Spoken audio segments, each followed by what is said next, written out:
Les 32 joueurs de hockey-ball de la ville de Saint-Pie ont réussi leur défi, amasser 10 000 $ pour Opération Enfant-Soleil et battre le record de la plus longue partie de hockey-ball au monde. Nous avons passé le week-end ici même au Centre culturel et sportif de Saint-Pie pour suivre l'événement.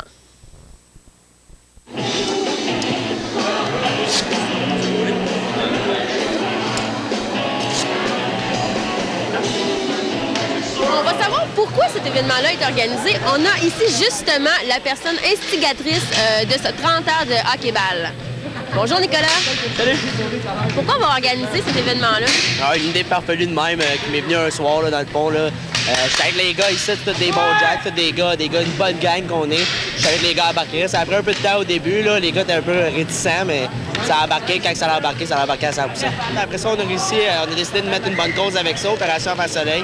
On ramasse des fonds pour Opération Enfant-Soleil. On est très fébrile, merci, fébrile là-dessus. Puis je pense que si on travaille fort, toute l'équipe ensemble, on va y arriver. On a réussi le 30 heures pour le record, puis pour Opération Enfant-Soleil. Je pense que c'est ça qui... Pour l'équipe, le pointage, ça importe peu, je pense, pour tout le monde. Est-ce que vous pensez réussir? 30 heures, c'est quand même beaucoup avec vous. Oui. Est-ce que c'est l'orgueil masculin qui parle, ça? Oui! 10 ans! On va y aller une heure à la fois, puis je pense qu'on va se forcer pour réussir l'exploit. Ils sont gros, ils sont forts l'autre bord, mais nous autres, on a le mental sur notre bord. Ouh, le dedans, ça!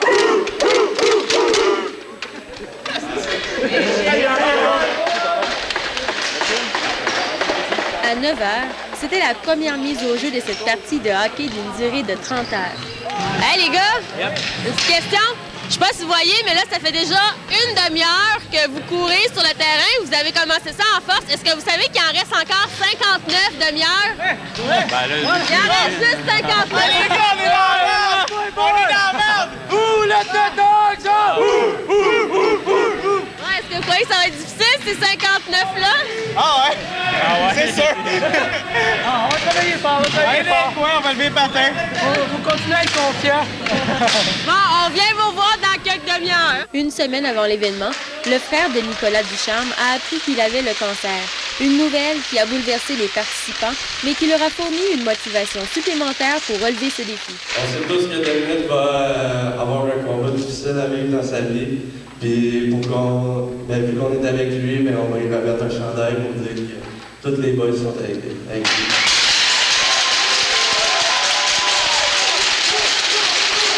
Jeudi dernier, j'ai appris que j'avais le cancer du poumon. J'ai déjà été opéré 5 fois cette année pour des pneumothorax. Puis là, c'est ça, jeudi, j'ai appris que j'avais un cancer. Donc, on dirait que ça arrive juste au bon moment. Les gars vont avoir une bonne raison pour courir.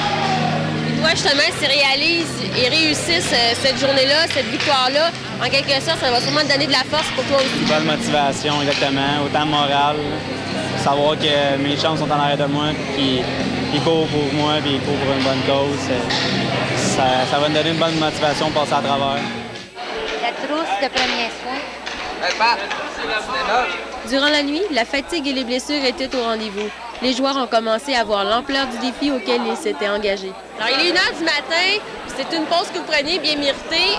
Comment ça va jusqu'à présent? Ça fait quand même un bon 15 heures là, que vous courez. Je dirais qu'on a parti trop fort, on a donné trop d'intensité au début, puis là, les blessés s'accumulent sur le banc. Ça commence à être tough un peu, le mental est moins là. On prend la pause, on se masse en masse, on frotte avec le bain d'antigestine, on essaie de revenir fort pour après la pause. Ça. Fait que ça commence à être difficile, là. Ça commence à être très difficile, oui.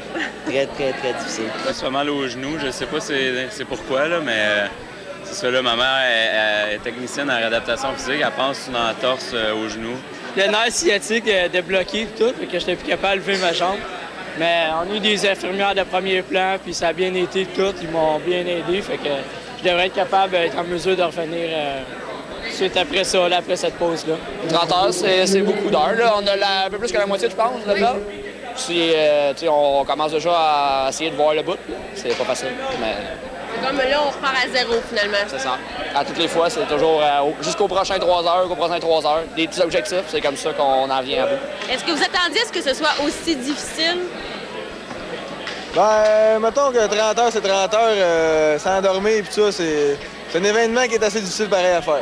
L'événement a demandé la participation de nombreux bénévoles qui se sont dévoués à chaque heure pour aider les joueurs à réussir leurs défis. OK, présentement, là, ce qui est super important, c'est qu'à chaque...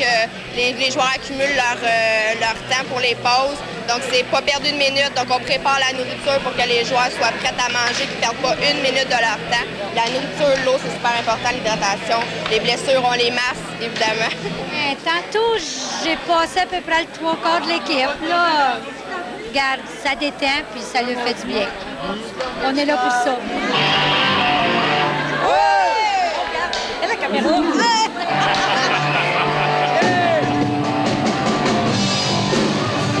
Les spectateurs ont été bien présents durant l'événement pour apporter support et énergie aux hockeyeurs, ce qui a créé beaucoup d'ambiance dans le centre culturel et sportif.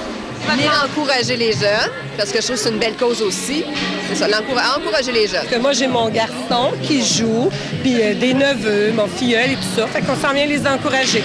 De faire un tour pour essayer de les encourager le plus possible, puis essayer qu'ils réussissent à faire le 30 heures. Est-ce que vous auriez participé, vous, à un événement comme ça? Ça prend beaucoup de courage. Oui, j'ai trop de courage. Je vais toffer ça pour vrai. Il y en a gros des blessés. Là. Je sais pas s'ils vont toffer, mais d'après moi, je suis confiant. Oui. Ouais. Est-ce que vous l'auriez fait, vous, ça? Pas en tout. J'aurais pas de game. Non. La misère à courir 1 heure. Je pense pas que j'aurais couru 30 heures, puis ça. À quelques minutes de la fin, les joueurs ont puisé dans leurs dernières ressources énergétiques afin d'atteindre l'objectif de 30 heures. Le dernier 15 minutes, là, on voit les yeux ont l'air pesants. Comment ça va? Est-ce que c'est difficile? Je dirais que moral, ça va pas mal mieux qu'hier soir, où est-ce que ça allait mal, les blessures s'accumulaient. On a eu des blessures, on a eu des grosses blessures, un entorse au genou, entre autres. Pas grave, le gars, il a mis les pattes, il a été gaulé, les gars ont fait à travers les blessures. On a par-dessus la tête au niveau fatigue, mais le moral est bon, là, on a le champ de finir. Ça va bien, là, on a pris notre croisière, notre fil de croisière, puis on s'en va sur le même sens pour finir ça, là. Oui, les jambes mordent bien raides. Oui. Assez. Et les dernières minutes sont difficiles? Oui. Je suis pas gros là, 11 minutes 34. Avez-vous hâte que ça termine? Hein? Avez-vous hâte que ça termine? Oui, assez là. 30 heures, ça vient long. Le moment tant attendu est finalement arrivé 30 heures plus tard.